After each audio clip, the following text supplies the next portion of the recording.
ನಮಸ್ಕಾರ ವೀಕ್ಷಕರೇ, welcome back to my Sudha's episode channel. ಇವತ್ತು ನಾನು ಮಸಾಲಾ ಚಿತ್ರಾನ್ನ ರೆಸಿಪಿ ಮಾಡೋದು ಹೇಗೆ ಅಂತ ತಿಳಿಸ್ಕೊಡ್ತಾ ಇದ್ದೀನಿ. ಇದು ಒಂದು ಡಿಫ್ರೆಂಟ್ ಟೇಸ್ಟಿಯಾಗಿರುತ್ತೆ, ತುಂಬಾನೇ ರುಚಿಯಾಗಿರುತ್ತೆ, ಮಕ್ಳಿಗೂ ಕೂಡ ತುಂಬಾನೇ ಇಷ್ಟವಾಗುತ್ತೆ. ಇಲ್ಲಿ ನಾನು ಒಂದು ಮಿಕ್ಸಿ ಜಾರಿಗೆ 5ರಿಂದ 6 ಹಸಿಮೆಣಸಿನಕಾಯಿನ ತಗೊಂಡಿದ್ದೀನಿ. ಅರ್ಧ ಕಪ್ ಆಗೋಷ್ಟು ತೆಂಗಿನ ಚೂರನ್ನು ತಗೊಂಡಿದ್ದೀನಿ. ಈಗ ಇದಕ್ಕೊಂದು ಸ್ವಲ್ಪ ಕೊತ್ತಂಬರಿ ಸೊಪ್ಪನ್ನು ನಾನು ಹಾಕೊಳ್ತಾ ಇದ್ದೀನಿ. ಇಲ್ಲಿ ನಾನು 2 ಪೀಸ್ ಚಕ್ಕೆನ ಹಾಕೊಳ್ತಾ ಇದ್ದೀನಿ. ಹಾಗೇನೆ ನಾನು 4 ಲವಂಗನ ಹಾಕೊಂಡಿದ್ದೀನಿ. 2 ಇಂಚು ಶುಂಠಿನ ಹಾಕೊಳ್ತಾ ಇದ್ದೀನಿ. 7ರಿಂದ 8 ಬೆಳ್ಳುಳ್ಳಿ ಹೆಸಳನ್ನು ನಾನು ಇದಕ್ಕೆ ಹಾಕೊಂಡಿದ್ದೀನಿ. ಸ್ವಲ್ಪ ನೀರನ್ನು ಹಾಕಿ ನಾವು ತರತರಿಯಾಗಿ ಇದನ್ನ ರುಬ್ಕೊಳ್ಬೇಕಾಗುತ್ತೆ. ಈಗ ಮಸಾಲ ರೆಡಿ ಆಗಿದೆ. ಈಗ ನಾನು ಇದಕ್ಕೆ ಒಗ್ಗರಣೆನ ಹಾಕೊಳ್ತಾ ಇದ್ದೀನಿ. ಇಲ್ಲಿ ಪ್ಯಾನಿಗೆ 6ರಿಂದ 7 ಸ್ಪೂನ್ ಎಣ್ಣೆನ ನಾನು ಹಾಕೊಂಡಿದ್ದೀನಿ. ಎಣ್ಣೆ ಕಾಯಬೇಕು. ಎಣ್ಣೆ ಕಾಯ್ದ ನಂತರ ನಾನು ಇದಕ್ಕೆ ಅರ್ಧ ಟೀ ಸ್ಪೂನ್ ಸಾಸಿವೆನ ಹಾಕೊಳ್ತಾ ಇದ್ದೀನಿ. ಸಾಸಿವೆ ಸಿಡಿದ ನಂತರ ನಾನು ಇದಕ್ಕೆ ಅರ್ಧ ಸ್ಪೂನ್ ಜೀರಿಗೆನ ಹಾಕೊಳ್ತಾ ಇದ್ದೀನಿ. ಜೀರಿಗೆ ಹಾಕೊಂಡಾದ್ಮೇಲೆ ಸ್ವಲ್ಪ ಹಿಂಗನ್ನ ನಾನು ಇದಕ್ಕೆ ಸೇರಿಸ್ಕೊಂಡಿದ್ದೀನಿ.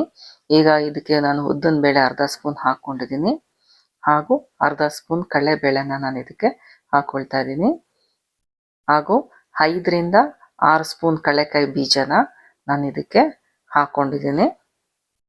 ಇದು ಚೆನ್ನಾಗಿ ನಾವು ಫ್ರೈ ಮಾಡ್ಕೋಬೇಕಾಗುತ್ತೆ. ಇದು ಗೋಲ್ಡನ್ ಬ್ರೌನ್ ಕಲರ್ ಬರೋವರೆಗೆ ನಾವು ಚೆನ್ನಾಗಿ ಫ್ರೈ ಮಾಡ್ಕೋಬೇಕು.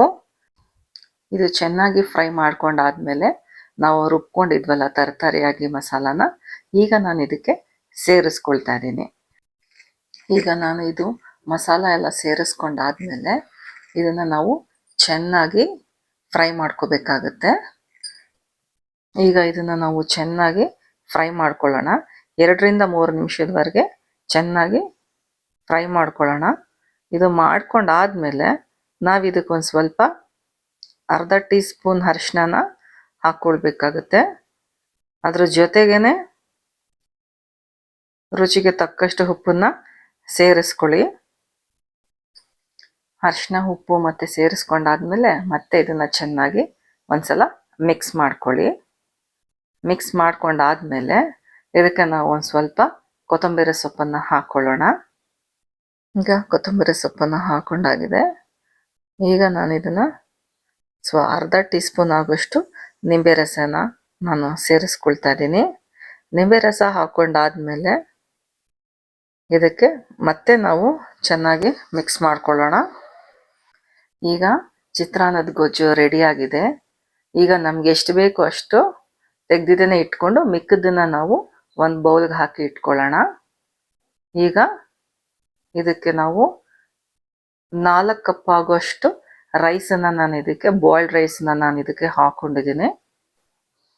ಈಗ ಅನ್ನ ಮತ್ತು ಗೊಜ್ಜುನ ಇದನ್ನೆಲ್ಲ ಚೆನ್ನಾಗಿ ನಾವು ಮಿಕ್ಸ್ ಮಾಡ್ಕೊಳ್ಳೋಣ. ನಾವು ನೋಡ್ಕೊಂಡಿದ್ದೇನೆ ಮಿಕ್ಸ್ ಮಾಡ್ಕೋಬೇಕಾಗತ್ತೆ. ಗೊಜ್ಜು ಎಷ್ಟಿದೆಯೋ ಅಷ್ಟು ಗೊಜ್ಜಿಗೆ ತಕ್ಕಂತೆ ನಾವು ಅನ್ನವನ್ನು ಹಾಕೊಂಡಿದ್ದೇನೆ ನಾವು ಮಿಕ್ಸ್ ಮಾಡ್ಕೋಬೇಕು. ಈಗ ಚೆನ್ನಾಗಿ ನಾವು ಮಿಕ್ಸ್ ಮಾಡ್ಕೊಂಡಾಗಿದೆ. ಮಸಾಲಾ ಚಿತ್ರಾನ್ನಕ್ಕೆ ಕಾಂಬಿನೇಷನ್ ಚಟ್ನಿ ತುಂಬಾನೇ ಚೆನ್ನಾಗಿರುತ್ತೆ. ನೋಡಿ, ಚಿತ್ರಾನ್ನ ಮಸಾಲಾ ಚಿತ್ರಾನ್ನ ರೆಡಿ ಆಗಿದೆ. ಈಗ ನಾನು ಇದಕ್ಕೆ ಒಂದು ಸರ್ವಿಂಗ್ ಬೌಲ್ಗೆ ಹಾಕೊಳ್ತಾ ಇದ್ದೀನಿ. ಯಾರಿಗೆಲ್ಲ ಈ ವಿಡಿಯೋ ಇಷ್ಟ ಆಯ್ತೋ ಅವರು ಲೈಕ್ ಮಾಡಿ, ಕಮೆಂಟ್ ಮಾಡಿ, ಶೇರ್ ಮಾಡಿ ಹಾಗೂ ಸಬ್ಸ್ಕ್ರೈಬ್ ಮಾಡೋದನ್ನ ಮರಿಬೇಡಿ.